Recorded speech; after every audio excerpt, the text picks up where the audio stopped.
विभिन्न विद्यालयों में कार्य करने वाले सम्मानित शिक्षकगण एवं प्यारे विद्यार्थियों, सुप्रभात। विद्यार्थियों, विद्यालय में कई सारी गतिविधियां पढ़ाई के साथ साथ आयोजित की जाती है और कई सारे क्लबों का गठन भी विद्यालय में होता है और उसी कड़ी में एक और गठन करने का आदेश जारी हुआ है और वह है हेरिटेज क्लब का गठन। प्रत्येक विद्यालय में हेरिटेज क्लब का गठन करना है और उसके तहत कई सारी गतिविधियां वर्ष भर आयोजित करना है। आइए इस वीडियो के माध्यम से हम जानते हैं इस क्लब को गठन करने का क्या आदेश है और किस प्रकार से इस क्लब का गठन करना है और क्लब के गठन के क्या उद्देश्य हैं और क्या क्या गतिविधियां आयोजित की जाना है। आइए जान लेते हैं महत्वपूर्ण आदेश। यह आदेश 14 फरवरी को जारी हुआ है और समस्त जिला शिक्षा अधिकारी को लिखा गया है और इसमें लिखा है कि मध्य प्रदेश की शालाओं में मध्य प्रदेश हेरिटेज क्लब की स्थापना।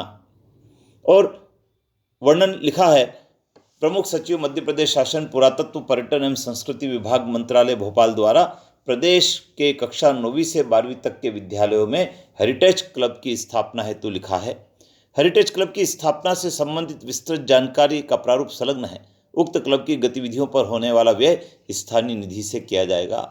यदि आपके विद्यालय में स्थानीय निधि है तो उससे आप इस क्लब की गतिविधियों पर खर्च कर पाएंगे। अतएव आपके जिले की कक्षा 9वीं से 12वीं तक के विद्यालयों में हेरिटेज क्लब की स्थापना कराना सुनिश्चित करें तथा कृत कार्रवाई से ईमेल पर प्रेषित भी करें। यह पत्र जारी हुआ है संचालक लोक शिक्षण मध्य प्रदेश भोपाल के द्वारा। तो आइए जान लेते हैं किस प्रकार से इस क्लब की स्थापना की जाना है और क्लब की स्थापना के उद्देश्य क्या हैं।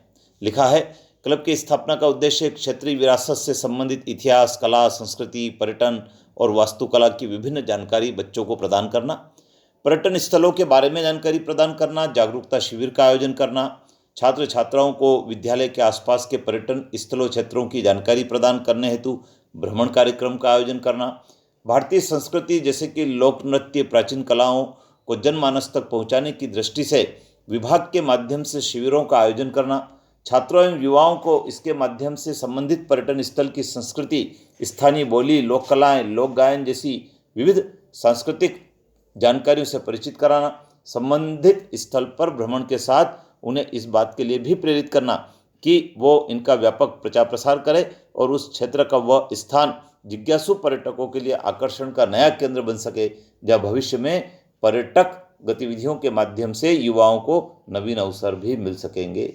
इसके साथ ही अपने आसपास के परिचित पर्यटन ऐतिहासिक विरासतों को देखना, उनके ऐतिहासिक महत्व को समझना, उनके संरक्षण हेतु जागरूक होना, यह भी इसका उद्देश्य है।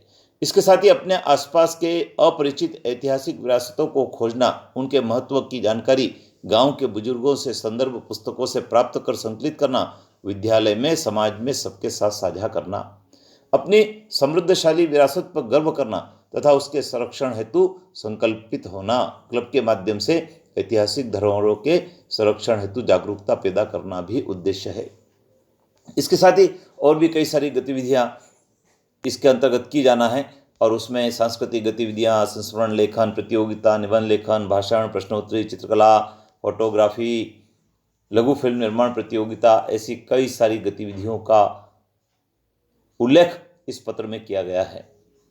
पोस्टर निर्माण, स्लोगन लेखन, भ्रमण, हेरिटेज वॉक, इस प्रकार की गतिविधियां भी हम इस क्लब के अंतर्गत कर सकते हैं। आइए जान लेते हैं हेरिटेज क्लब की संरचना कैसे होगी, इसका गठन कैसे होगा। तो आपको बताना चाहेंगे कि इस क्लब के जो संरक्षक होंगे वो संस्था के प्राचार्य होंगे और जो सह संरक्षक होंगे या प्रभारी होंगे वे इतिहास और विरासत और गतिविधियों में रुचि रखने वाले शिक्षक और शिक्षिका होंगे।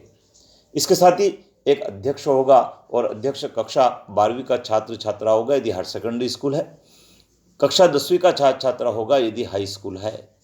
इसी प्रकार एक सचिव का पद है जिसमें कक्षा 11वीं की छात्र छात्रा हायर सेकेंडरी स्तर पर और कक्षा 9वीं की छात्र छात्रा हाई स्कूल स्तर पर होगी।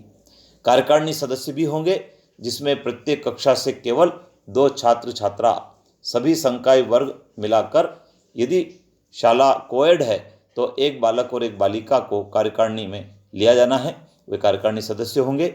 इस तरह प्रत्येक हायर सेकेंडरी विद्यालय में 8 छात्र छात्रा एवं हाई स्कूल में 4 छात्र छात्रा कार्यकारिणी में होंगे।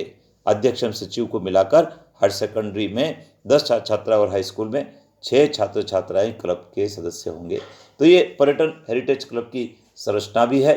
इसी प्रकार से जो कार्यकारिणी का निर्वाचन होगा, निर्वाचन के लिए भी इसमें जुलाई माह प्रस्तावित किया गया है और प्राचार्य एवं समस्त स्टाफ व छात्रों की उपस्थिति में आम सहमति से या पर्ची डालकर पदाधिकारियों का मनोनयन किया जाएगा और सुविधा अनुसार वर्ष में 2 समीक्षा भी की जाएगी। वित्तीय व्यवस्था के बारे में पहले भी बताया है कि विद्यालय की स्थानीय निधि से इसमें जो खर्च होगा उसको किया जा सकेगा और इसके साथ ही जो प्रतियोगिताएं होगी वे विद्यालय स्तर पर, जिला स्तर पर, संभाग स्तर पर, राज्य स्तर पर आयोजित की जाएगी पर्यटन विभाग के द्वारा और उसमें भी विद्यार्थियों को भाग लेने का अवसर होगा। तो यह हेरिटेज क्लब है जिसको प्रत्येक विद्यालय में गठित किया जाना है और उसके अंतर्गत विभिन्न प्रकार की गतिविधियां आयोजित करवाना है। चैनल पर बने रहें, सब्सक्राइब करना नहीं भूलें क्योंकि इस चैनल पर केवल और केवल एजुकेशन संबंधी बात ही शेयर की जाती है जो सबके लिए प्रेरणा का और मार्गदर्शन का काम भी करती है। लाइक करें, शेयर करें। जय हिंद।